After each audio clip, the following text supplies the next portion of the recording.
personalidad. Ustedes que están estudiando medicina van a ver que en todas las especialidades otras, el médico busca signos y síntomas. Signos son lo que vemos, por ejemplo, sudoración, taquicardia, ¿qué más? Todo lo que vemos en el paciente ostensiblemente, palidez, etcétera. Y síntomas son lo que el paciente refiere, dolor de cabeza, tristeza, etcétera. En psiquiatría, aparte de los signos y síntomas, aparece otro acápite para saber cómo es el paciente. Y es rasgos de personalidad. Cómo es el paciente quiere decir cómo es, cómo piensa, cómo siente y cómo se relaciona y cómo actúa en el mundo circundante. ¿Esto? Sí. ¿No?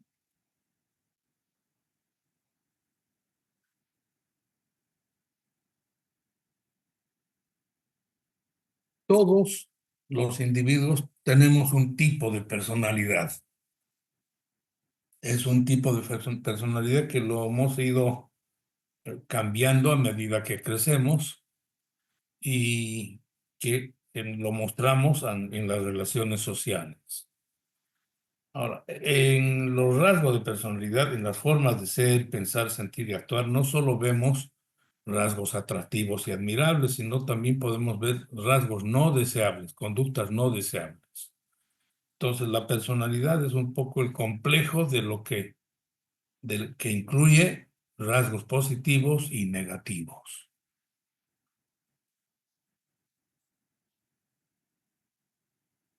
Vamos a definir personalidad diciendo que es la forma de ser, pensar, sentir y actuar que diferencia a un individuo de los demás y que persiste a lo largo del tiempo y de las situaciones. ¿Cómo se va formando la personalidad? Hay factores orgánicos, psicológicos, sociales, conductuales, etc. Entonces, la teología de la personalidad es multicausal. La personalidad se forma merced a la interacción de factores biológicos, ambientales, educativos y socioculturales. Dentro de los factores biológicos son importantes los factores genéticos. Entonces ven al paciente y dicen, es igualito a su padre o igual a la madre, tiene el mismo carácter, tiene el mismo tipo de reacciones, etcétera. Hasta el ambiente prenatal influye en cómo va a ser la personalidad del individuo. En este ambiente prenatal incluye la edad de la mamá, hábitos dietéticos, salud, emociones, actitudes, exposición a drogas, etc. Los traumas psicológicos en el feto también influyen en la formación de la personalidad. Y lo más importante para nosotros es que dentro de los factores biológicos aparecen los neurotransmisores, son unas sustancias cerebrales que tienen mucho que ver con cómo pensamos, sentimos, actuamos y nos desenvolvemos a todo nivel. Dentro de los neurotransmisores, los más importantes son la serotonina, la noradrenalina y la dopamina. Y además intervienen factores endocrinológicos y todo lo que implica desarrollación del cerebro. La teología de factores socioculturales se refiere a que la cultura se define como un conjunto de normas y valores y pautas de comportamiento que se traducen en el modo de vida del grupo. Vemos nosotros que son distintos los menonitas que los chinos, que los collas, que los cambas. Son los factores socioculturales los que trascienden en la forma de ser de un individuo. La personalidad está condicionada por las instituciones primarias, o sea, familia, instituciones educacionales, y por instituciones secundarias como la religión, los mitos, las ideologías, los valores, etc. La formación de la personalidad es inseparable de la cultura, pero esta influencia no es mecánica. Entonces, Vamos a ver que la personalidad son patrones persistentes de la forma de percibir, sentir, relacionarse, pensar en el mundo diario del paciente. Los rasgos de personalidad se constituyen en trastornos de personalidad cuando son inflexibles y desadaptativos. Vamos a ver hoy rasgos de personalidad, o sea, cómo un individuo es distinto de los demás, cómo el individuo parece tener características similares a algunos otros. Esos son los rasgos de personalidad que conforman la personalidad del individuo. Si alguno de estos rasgos es demasiado ostensible y le causa al paciente trastornos en la relación con la sociedad o con la familia o con el sí mismo, ya hablamos de trastorno de la personalidad. Entonces, los trastornos son rasgos exagerados de personalidad que interfieren en la vida del paciente.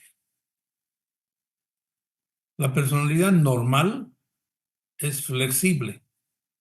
Cualquiera de ustedes tiene un tipo de personalidad y no puedo yo ver que tenga un trastorno, sino voy a ver lo general, que una personalidad flexible, tiene un repertorio amplio de conductas y utilizan una u otra forma para adaptarse a las exigencias de la vida en vez de comportarse de un modo rígido e inflexible.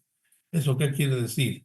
Que si el docente entra a clases y le hace una broma a uno de ustedes, normalmente ese alumno reacciona en una forma adecuada, acepta la broma, no tiene un exabrupto, etcétera. Entonces es una personalidad normal. Si el alumno tiene un exabrupto y se enoja y comienza a golpear la mesa y se siente indignado, etcétera, estamos hablando de que tiene una reacción anormal ante un estímulo. Entonces, pero una personalidad normal es capaz de tolerar las situaciones de presión y enfrentarse a ellas y no se viene abajo ante las dificultades y contratiempos. La forma de verse a sí misma, al mundo y a los demás se ajusta bastante a la realidad en los que tienen la personalidad normal. La desviación se manifiesta de forma generalizada, interfiriendo en una amplia gama de situaciones. Entonces, las desviaciones de personalidad, de los rasgos de personalidad, causan malestar, efecto negativo en el entorno social. La desviación es estable y de larga duración, con inicio al final de la adolescencia o principio de la edad adulta. ¿Qué quiere decir? No podemos catalogar a una persona de que tenga un trastorno de personalidad cuando es un niño o cuando es un adolescente. Los rasgos de personalidad recién se estabilizan más o menos a partir de los 18 años. Hay algunos trastornos de personalidad que exigen en el diagnóstico que el paciente tenga por lo menos 18 años. La desviación no se explica por otros trastornos mentales o enfermedades del sistema nervioso central. O sea, la forma de ser, pensar, sentir y actuar, si está causando alteraciones, tenemos que ver primero que no se deba, por ejemplo, a que es un drogadicto o a que tiene una psicosis, una esquizofrenia, una cosa así.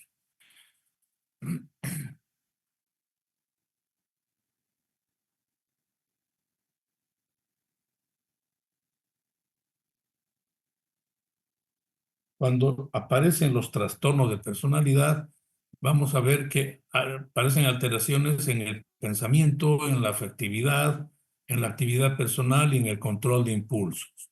Entonces, el paciente tiene formas de percibir y de interpretarse a uno mismo o interpretar a los demás y a los acontecimientos.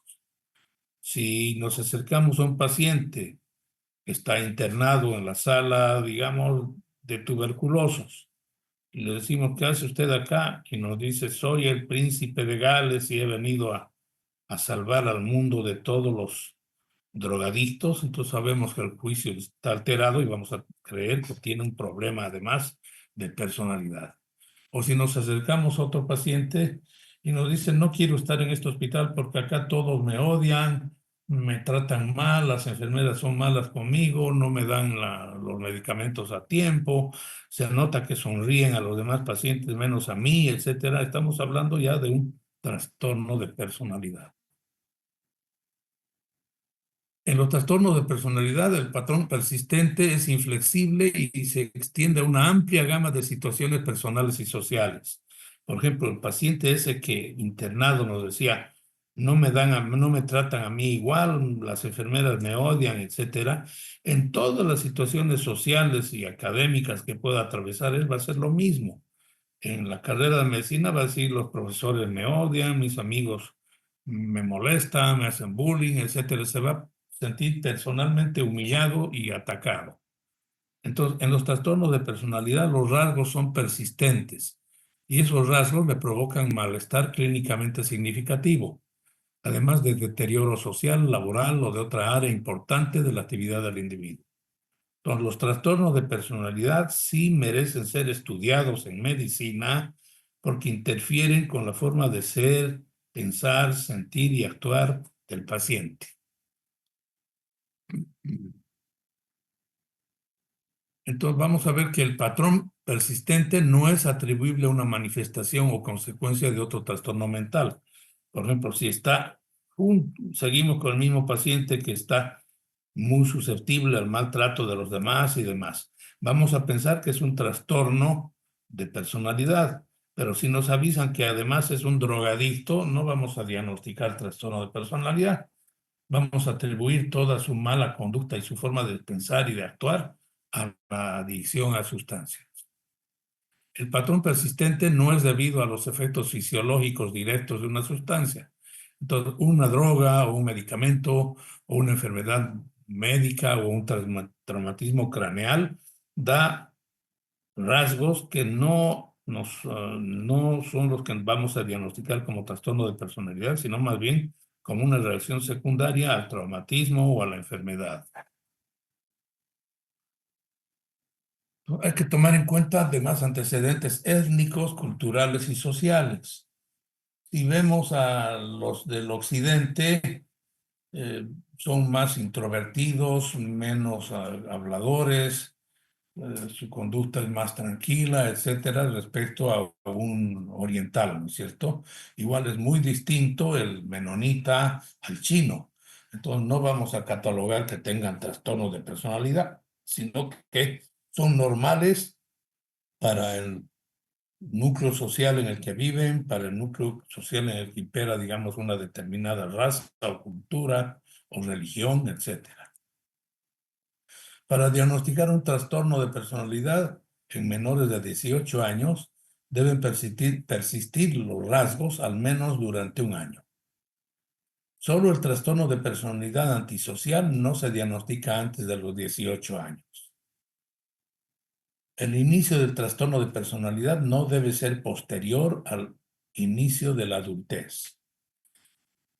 Digamos, un paciente ha sido muy sociable, eh, amiguero, con buen desenvolvimiento académico, etcétera. Ha llegado a ser un buen profesional, etcétera. A los 40 años cambia radicalmente su forma de ser, pensar, sentir y actuar. No vamos a catalogar como que tiene un trastorno de personalidad, sino que hay que buscar otra explicación médica a todos los nuevos rasgos de personalidad que muestra, todos los nuevos caracteres de comportamiento. Entonces, para valorar y para diagnosticar bien los trastornos de personalidad, vamos a basarnos en una entrevista personal, en una buena anamnesis, en la observación directa de nosotros y en test psicológicos.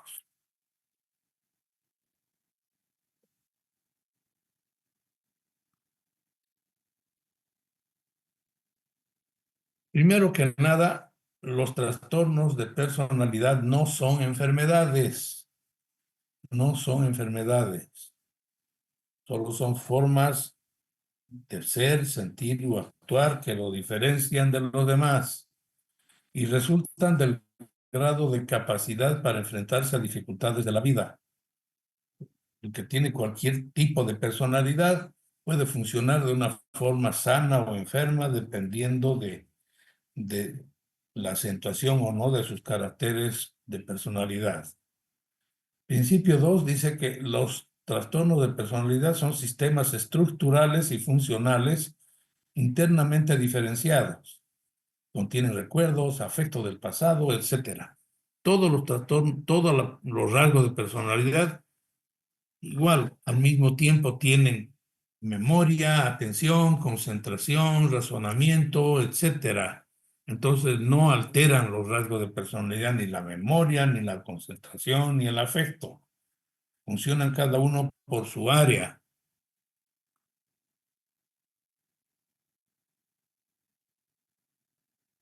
Esa cosa verde. Córtate un poco. Y luego Ya. Los trastornos de personalidad son dinámicos, no son entidades estáticas y permanentes. Uno que es muy desconfiado, muy orgulloso y que se siente fácilmente humillado, no va a ser así todos los días, sino cuando se le presenta la ocasión para mostrar esos rasgos. La personalidad existe en un continuum. No es posible una división estricta entre la normalidad y la patología. Requieren además modalidades de intervención combinadas y diseñadas forma, ¿qué dice acá, doctora? estratégica. Ya.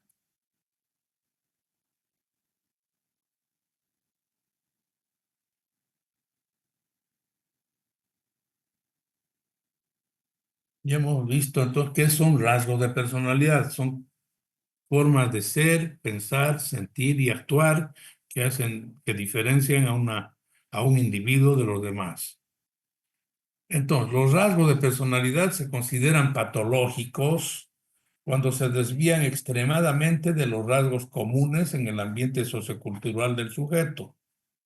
Por ejemplo, un individuo que en el occidente, en, digamos, en una comunidad aymara, en la que todos son retraídos, serios, etcétera, ninguno es extrovertido. Aparece un familiar bailando, cantando y habiéndose pintado la cara y etcétera, todos van a ver que ese es un trastorno de personalidad. Los rasgos pueden calificarse en cardinales, centrales y secundarios. Son rasgos cardinales, mm, los muy generales de la personalidad. Influyen en todos los actos de esa persona. Un ejemplo de rasgo cardinal es el que podría una persona ser tan egoísta que prácticamente todos sus gestos lo revelan. El egoísmo no es un rasgo de personalidad que se ve en todos los tipos de personalidad, pero es un rasgo cardinal, es un rasgo demasiado importante porque va a influir en todas sus formas de ser, pensar, sentir y actuar. Rasgos centrales son más comunes y aunque no siempre, a menudo son observables en el comportamiento. Por ejemplo, una persona agresiva tal vez no manifieste este rasgo en todas las situaciones, pero así que hay un estímulo más o menos serio, va a mostrarse agresivo. Rasgos secundarios son atributos que no constituyen una parte vital de la persona, pero que intervienen en ciertas situaciones. Un ejemplo de ello puede ser una persona sumisa, siempre muy tranquilo, pero si el profesor lo molesta mucho, pues va a llegar el día en que ese señor ya no lo va a aguantar al profesor. Ese es un rasgo secundario de su personalidad. Las cinco grandes categorías de los rasgos son extroversión. ¿Qué quiere decir extroversión? Que el individuo sea locuaz, lo que decir hablador, atrevido, activo, bullicioso, vigoroso, positivo, espontáneo, efusivo, enérgico, entusiasta, aventurero, comunicativo, franco, llamativo, ruidoso, dominante y sociable. Todo eso implica ser extrovertido, afable, que sea cálido, amable, cooperativo, desprendido, flexible, justo, cortés, confiado, indulgente, servicial, agradable, afectuoso, tierno, bondadoso, compasivo, considerado, conforme. Me atrevo un poco a adelantar algo. Ustedes tienen que aprender bien rasgos de personalidad y trastorno de personalidad hablando con pacientes de cualquier especialidad, viendo cómo reaccionan a la enfermedad, cómo reaccionan al tratamiento, cómo reaccionan a la estancia intrahospitalaria, etcétera. Entonces van a ver uno de estos rasgos, es la afabilidad. Eso se descubre hablando mucho con un paciente. Dependencia, que sea muy organizado, muy dependiente, muy escrupuloso, muy responsable, trabajador, eficiente, planeador, capaz, deliberado, esmerado, preciso, práctico, concienzudo, serio, ahorrativo, confiable. Estabilidad emocional, el individuo es impasible, no es envidioso, no es para relajado, es objetivo, tranquilo, calmado, sereno, bondadoso, estable, satisfecho, seguro, imperturbable, poco exigente, constante, plácido y pacífico. Ese paciente muestra entonces una estabilidad emocional. Tiene que ver también la cultura o inteligencia en la formación de la personalidad. Al valorar la personalidad del paciente se ve si es inteligente, perceptivo, curioso, imaginativo, analítico, reflexivo, artístico, perspicaz, sagaz, ingenioso, refinado, creativo, sofisticado, bien informado, intelectual, hábil, versátil, original, profundo, culto, etc. Se recomienda a los estudiantes que hablen con tantos pacientes como les sea posible. Los libros de texto pueden ayudar a estudiar, pero hablar con los pacientes es fundamental para un aprendizaje adecuado. Por lo tanto, el médico debe entender a cada paciente de forma individual. Es importante que vean ustedes que cada paciente reacciona de forma distinta ante el diagnóstico, ante el tratamiento, ante el tener que internarse, etcétera. Y el médico tiene que ser capaz de valorar eso y actuar en consecuencia. Comprender al paciente, entonces, es valorar los rasgos, conocer sus rasgos y de forma cómo las diferentes personas reaccionan a la enfermedad. El estudio de la psicopatología y de la psiquiatría es una oportunidad única de aprender acerca de la personalidad y las diferencias entre los individuos. En casi todas las ramas de la medicina interna y hasta en cirugía es importante que ustedes sepan valorar la personalidad del paciente. Algunas preguntas. ¿Interviene la herencia en la adquisición de los rasgos? Sí, interviene. Influye genéticamente en la adquisición de una persona en los rasgos humanos. Hemos visto que hay algunos estudios entre gemelos monocigóticos, gemelos disigóticos, etcétera, y uno ve la diferencia. La herencia es importante. ¿Cómo se evalúan los rasgos del paciente? En entrevista personal, en observación directa del comportamiento y en test psicológicos objetivos y proyectivos. ¿Qué es el carácter? Es el conjunto de cualidades psíquicas y afectivas que condicionan la conducta de cada ser humano, distinguiéndolo de los demás. Es una individualidad moral especialmente definida por la fuerza de voluntad. ¿Y qué es el temperamento? Es el conjunto de caracteres físicos y químicos que determinan su comportamiento. Estamos casi terminando la clase. La clase ha terminado. Nos vemos ya en la Clínica Monte Sinaí la próxima semana en el horario que tienen indicado. Bien, gracias.